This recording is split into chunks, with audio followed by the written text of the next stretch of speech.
எசாயா 39ஆம் அதிகாரம்.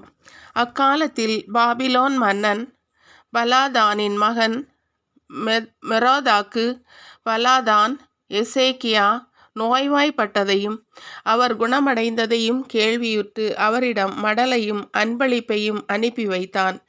இது பற்றி மகிழ்ந்த எசேக்கியா தூதர்களுக்கு தம் கருவூல அறை, நறுமணப் பொருட்கள், பரிமள தைலம், பொன், வெள்ளி ஆகியவற்றையும், தம் படைக்கலன் இருந்த அறை முழுவதையும், தம் கிடங்குகளில் சேமித்து வைக்கப்பட்ட அனைத்தையும் காண்பித்தார்.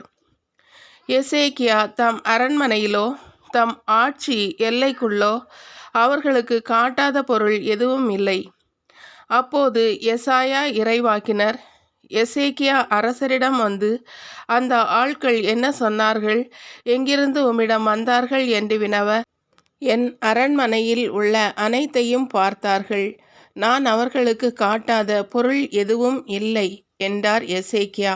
அப்போது எசாயா எசேக்கியாவிடம், படைகளின் ஆண்டவரின் வாக்கை கேளும்.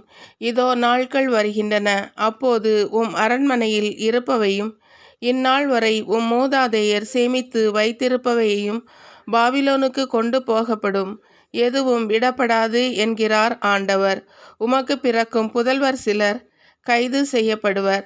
பாபிலோன் மன்னர் அரண்மனையில் அவர்கள் அன்னகராயிருப்பர் என்றார். தம் ஆட்சி காலத்தில் அமைதியும் பாதுகாப்பும் இருக்கும் என்றுணர்ந்த எசேக்கியா எசாயாவை நோக்கி, நீர் கூறிய ஆண்டவரின் வாக்கு நல்லதே என்றார்.